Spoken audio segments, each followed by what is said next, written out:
Okay, so this is episode 2 in our relationship mini-series, and this episode is all about our relationship rules. Um, we learned in class about how every kind of relationship kind of has like a level of rules, whether they're spoken or unspoken, and because me and my husband are in what is considered an intimate relationship, our rules are, out of all the kinds of relationships you can have, are the most complicated and intricate because of the nature of the relationship. So we thought it'd be fun to kind of go over some of our unspoken, which are now spoken because we talked about them, and some spoken rules that we have in our personal relationship. And so one of the first ones that we'll talk about is that it's our money.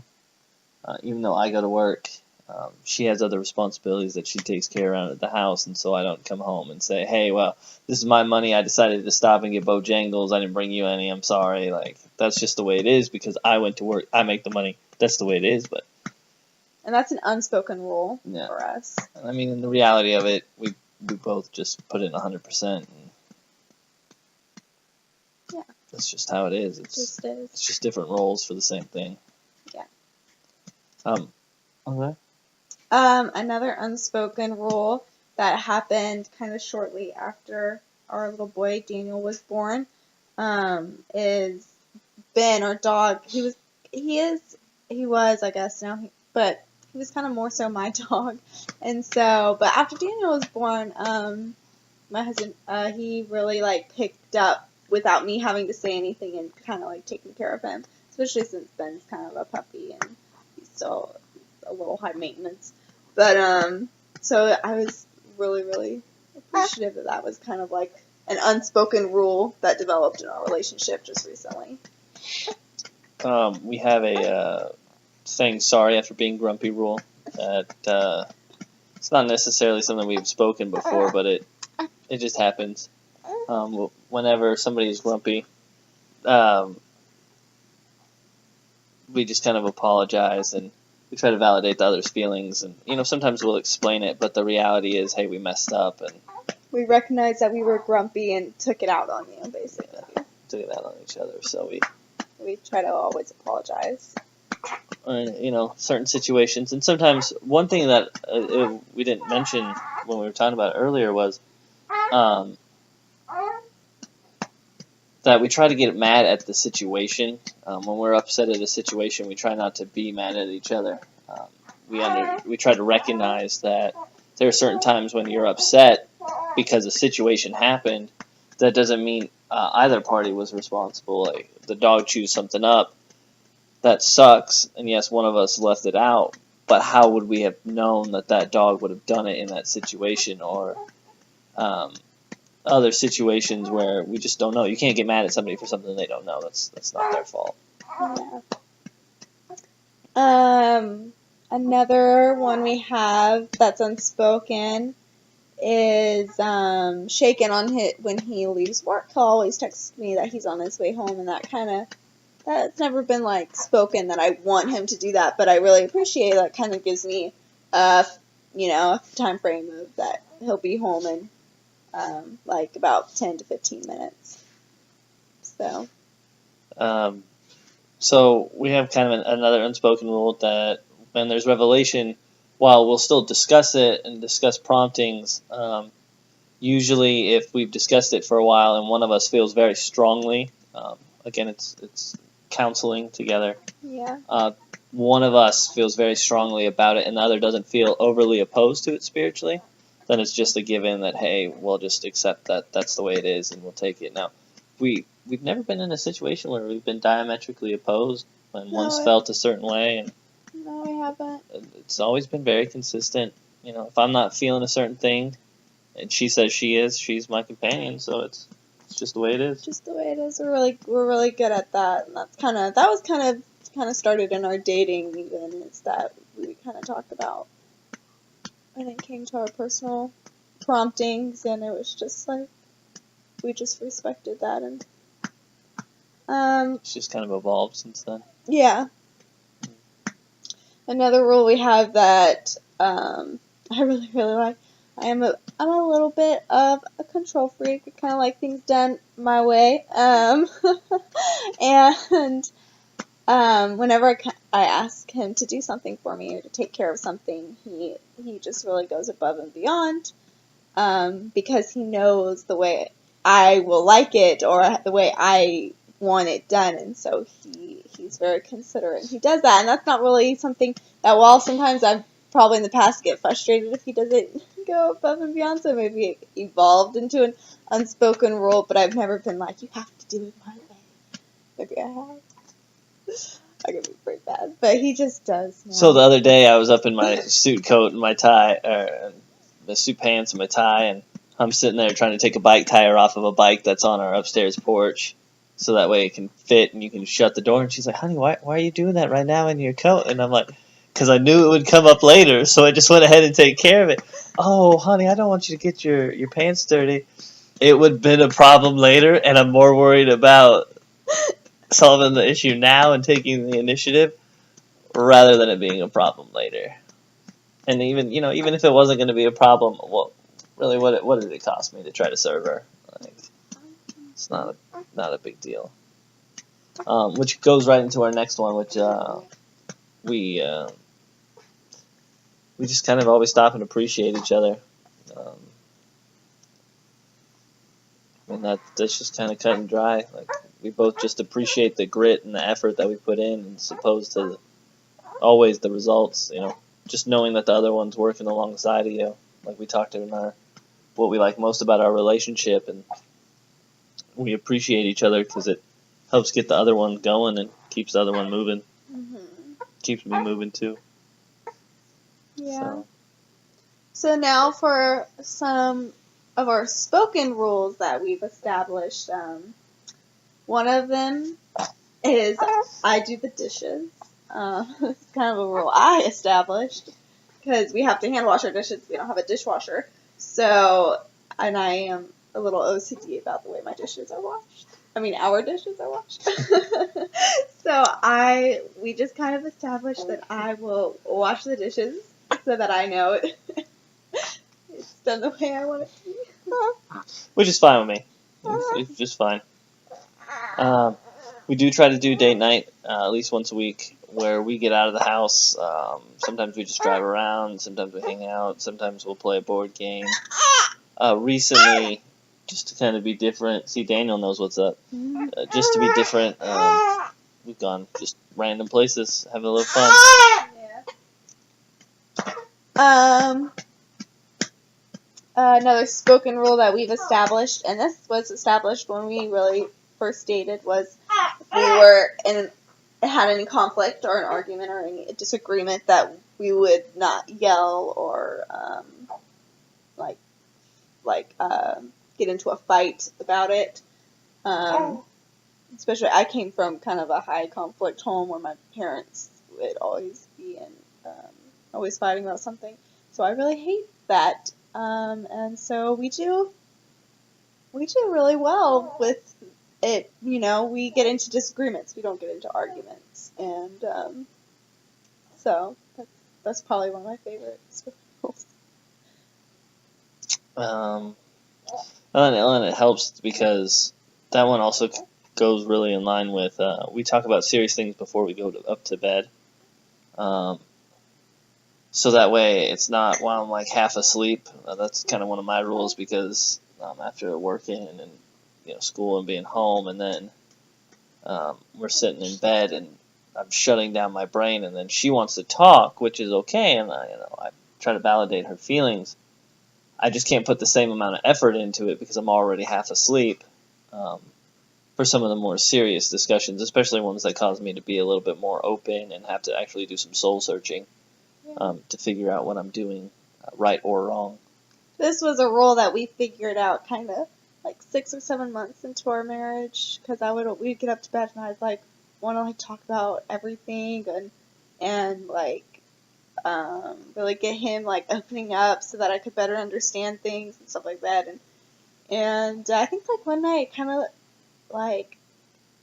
led to a really big disagreement, and we were he said that he just, he's in bed. He wants to be done with the day. So, and sometimes I still fail at this because for some reason I get up to bed and I like become a chatterbox. But it's better now, and we have that understanding that if he like doesn't want to talk about it, then I respect that because now we're in bed. So, and that's kind of a rule that we don't do this right now. Well, that goes along with the appreciate each other rule, because when we try to appreciate each other, we show respect for the other person. So if I want to sit there and be asleep because the day's ending to me and she wants to talk, well, I appreciate her enough to listen out to see what's going on. But I feel better when she's a little more compromising and doesn't expect these grandiose answers or me to have a lot of energy poured into the conversation because I've shut off. And so we have a give and take there. Sometimes it's rough, but it's a give and take. I wouldn't even say rough. I would say it's more of a, she starts breaking the rule, and then I kind of am okay with it because, well, you don't need to be uptight all the time. Like, it's fine. We respect one another. We validate it and move on. Another rule we have is we always talk to each other before we like purchase anything because we're on like a tight budget right now with us both being in school and having a baby. So we established that rule pretty early on that we just always just made sure it was okay with the other person if we needed something, or we'll talk about like big purchases together, and kind of prioritize purchases and stuff like that. I mean, why not? I mean, if it's our money, why not talk about it? Yeah, exactly. Especially when we both appreciate each other. And, sometimes, especially when she was pregnant, she just needed Mexican food. Like, I didn't need Mexican food, so it worked out pretty well. And, she's been really supportive. I do martial arts for the month, and that's $70 a month, which is really makes things a lot tighter on our budget. But she's very supportive. And so why wouldn't I be supportive when she wants a little bit of Mexican food or something like that? Yeah. Good Lord. Yeah. Appreciate. One rule that I had, I didn't know if I had just said that rule, but oh no, you didn't purchase anything. I was always taught growing up to do I love you, to say I love you, at the end of a conversation. And so when we were first dating, we got to that point where we were saying I love you. I would say it, and it'd be like, oh, cool. I'd be like, all right, dude, you got to say it back. If I say it, you got to validate me. I remember that conversation.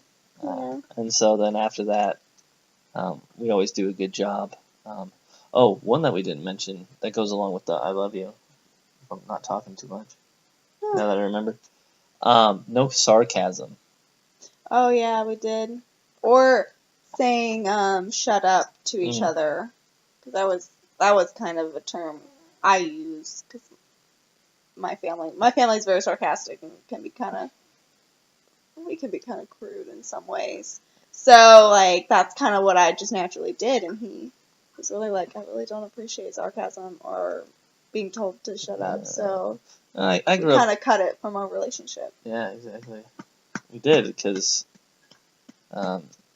sarcasm.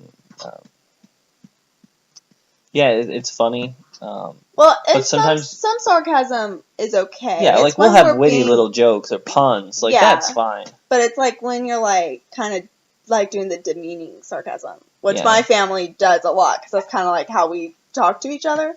So I grew up with the phrase "many a truth are spoken in jest." So when you want to say something mean, you just say, "Hey, I'm joking" afterwards. But the thought had to come from somewhere.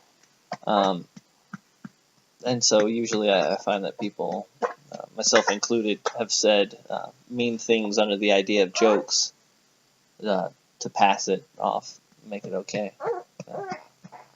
Yeah. So, so those were our rules, or some of them that we discussed. We probably, have a lot more, but those are just what we thought we'd talk about. And so for our questions part of the video, these are our 3 questions we're going to answer.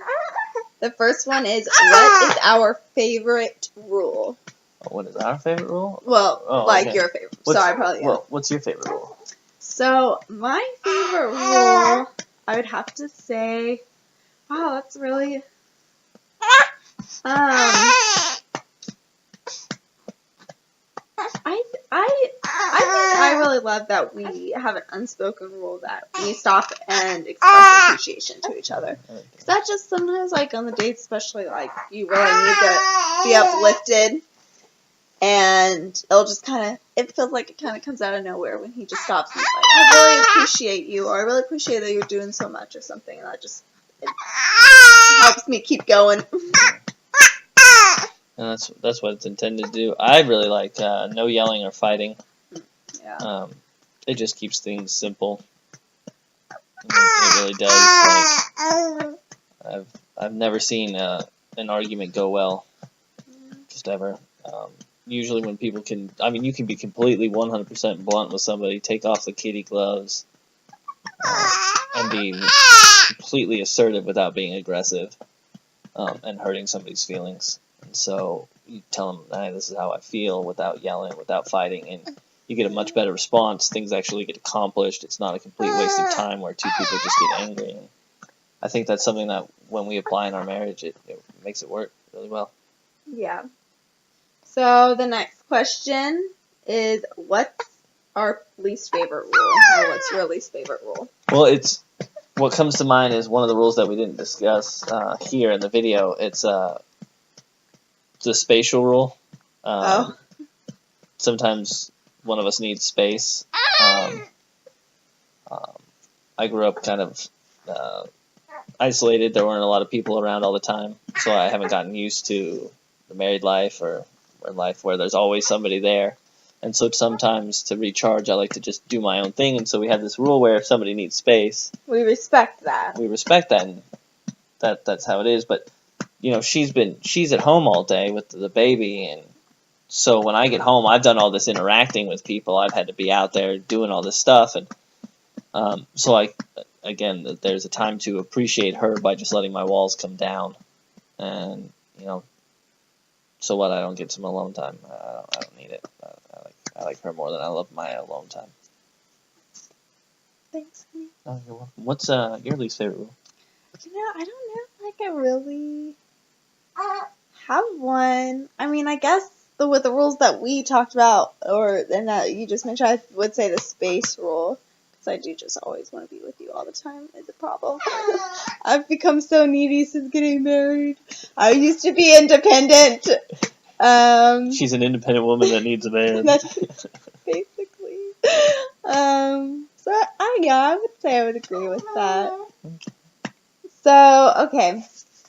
Last question is, what's the biggest rule that helps our relationship function the most? My favorite rule helps our marriage function the most. It just doesn't matter.